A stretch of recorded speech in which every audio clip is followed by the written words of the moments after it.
মাঠে কাজ করতে হবে, সামনে নির্বাচন, অনেক ষড়যন্ত্র চলছে। ফরিদপুরের জনগণ যে চৌধুরী নায়াব ইউসুফের পক্ষে এত গণজোয়ার, এই গণজোয়ারকে দল মূল্যায়ন করে আজকে ধানের শীষে চৌধুরী নায়াব ইউসুফকে আজকে মনোনয়নপত্র দিয়েছেন। এতে ফরিদপুরবাসী ইনশাল্লাহ শতভাগ বিজয়ে আশাবাদী। চৌধুরী নায়াব ইউসুফকে নমিনেশন দেওয়ার কারণে ফরিদপুরের মানুষ খুব আনন্দিত এবং খুশি। নমিনেশন যেটা আমাদের ভারপ্রাপ্ত চেয়ারম্যান তারেক রহমান উনি সিদ্ধান্ত নিয়েছেন ফরিদপুর 3-এ আমাকে দিবেন। আমি প্রথমে তাকে ধন্যবাদ জানাই, দেশনেত্রী বেগম খালেদা জিয়াকে ধন্যবাদ জানাই, আমাকে যোগ্য মনে করেছেন, এবং আমাদের মহাসচিব মির্জা ফখরুল ইসলাম আলমগীরকে ধন্যবাদ জানাই, এবং স্ট্যান্ডিং কমিটির সদস্যদের আমি ধন্যবাদ জানাই, তাদেরও এখানে ওপিনিয়ন নেওয়া হয়েছে। এবং আজকে ফরিদপুরবাসী খুবই আনন্দিত, কারণ 15 বছর পরে 16 বছর পরে একটি নির্বাচন হবে, এবং সেই নির্বাচনে তারা তাদের পছন্দের নেতাকে তারা ভোট দিতে পারবে।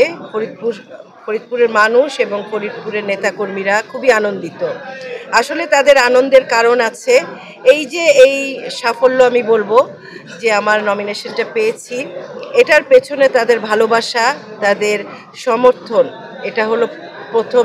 আমি মনে করি তাদের ভালোবাসার জন্যই আমি এত দূর এসেছি, তাদের সমর্থনের জন্যই আমি এত দূর আসতে পেরেছি।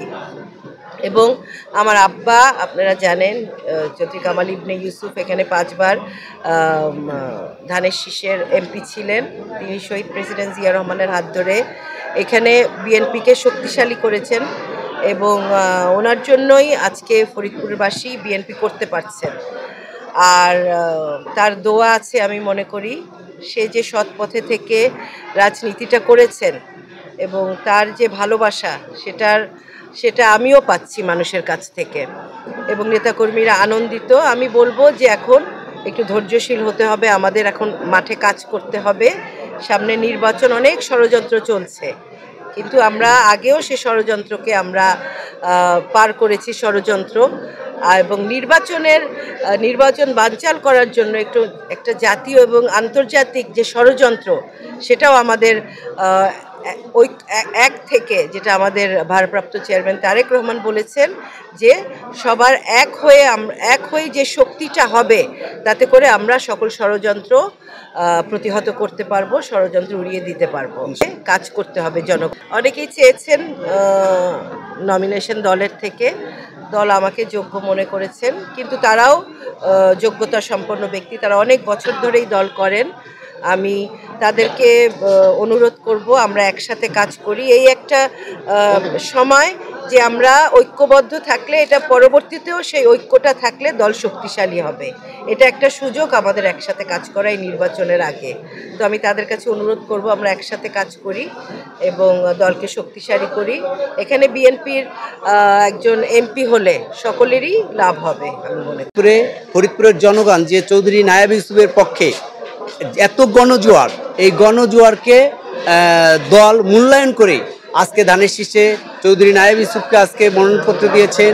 এতে ফরিদপুরবাসী ইনশাল্লাহ শতভাগ বিজয়ে আশাবাদী। মেসেজ পেয়েছি, আমাদের নেত্রী নায়াব ইউসুফ মেসেজ দিয়েছে, কোনো গ্রুপিং ফরিদপুরে রাখা যাবে না। আর আমরা ফরিদপুরের অল বিএনপি, তার সাথে থেকে ছাত্রদল, যুবদল সব একসাথে থেকে আমরা কাজ করব। এতে আমরা ঐক্যবদ্ধ, বিএনপি ঐক্যবদ্ধ আওয়ামী দুঃশাসনকে বিতাড়িত করার জন্য এবং প্রত্যেকটা ইউনিয়নের, প্রত্যেকটা ওয়ার্ডের, মহানগর ওয়ার্ডের নেতাকর্মীরা অনেক খুশি, সবাই ঐক্যবদ্ধ হয়ে কাজ করবে। এবং এত আনন্দ হয়েছে যে চৌধুরী 200 বছর ঐতিহ্য ফ্যামিলি চৌধুরী নায়াব ইউসুফকে নমিনেশন দেওয়ার কারণে ফরিদপুরের মানুষ খুব আনন্দিত এবং খুশি। তারেক রহমান যে সংগঠন, ঐক্য এবং জনগণ, এই 3টি শব্দ আমাদের জন্য রেখেছিলেন, চৌধুরী নায়াব ইউসুফ ছিলেন এর উত্তম অনুসারী। তিনি সবসময় এই জিনিসটার দিকে ফলো রাখতেন, তিনি সবসময় জনগণের পাশে থেকে কাজ করেছেন, সবসময় তিনি ঐক্য ধরে রাখার ব্যাপারে সর্বোচ্চ সচেষ্ট ছিলেন। চৌধুরী কামাল ইবনে ইউসুফের কন্যা হিসেবে শুধু নয়, তিনি নিজে কারাবরণ করেছেন, তিনি বারবার আন্দোলন করেছেন, তার মানুষের মাঝে গিয়েছেন, পুরো আন্দোলনের সময় তিনি মাঠে থেকেছেন। এই কারণে মানুষের ভালোবাসা আলটিমেটলি এই ফরিদপুরের মানুষ তাকে আগেই গ্রহণ করে ফেলেছে। এবং আমরা দৃঢ় বিশ্বাস করি ছাত্রদল, তারেক রহমানের সিদ্ধান্তে এই সমস্ত জিনিসগুলা কখনোই মিস হয় না। তো সেটাই হয়েছে ফরিদপুরে। খুব স্বাভাবিকভাবেই তার এই পরিশ্রমের কারণে, তারেক রহমানের ইচ্ছা এবং এই সুন্দর বাংলাদেশ, ঐক্যের বাংলাদেশের জন্য তার এই প্রচেষ্টার কারণে আজকে ফরিদপুরবাসী তাদের আনন্দের মানুষ, তাদের প্রিয় মানুষ চৌধুরী নায়াব ইউসুফকে নমিনি হিসেবে পেয়েছে ধানের শীষে। আসসালামু আলাইকুম। আমরা দেখেছি বিগত দিনে ফরিদপুর এই 3 আসন আমাদের সাবেক মন্ত্রী চৌধুরী কামাল ইবনে ইউসুফের হাতের মাধ্যমে তারেক রহমানের পিতা মরহুম জিয়াউর রহমান ধানের শীষ তুলে দিয়েছিলেন। তেমনিভাবে আমরা আজকে দেখে পেয়েছি তার এই ধারাবাহিকতা ও কেন্দ্রীয় নেতারা তাদের সেই মূল্যায়ন করেছেন।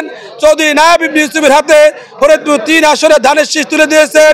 ইনশাল্লাহ চৌধুরী নায়াব ইবনে ইউসুফ ব্যাপক ভোটের মাধ্যমে ফরিদপুর 3 আসন থেকে জয়লাভ করবে, এমপি হবে।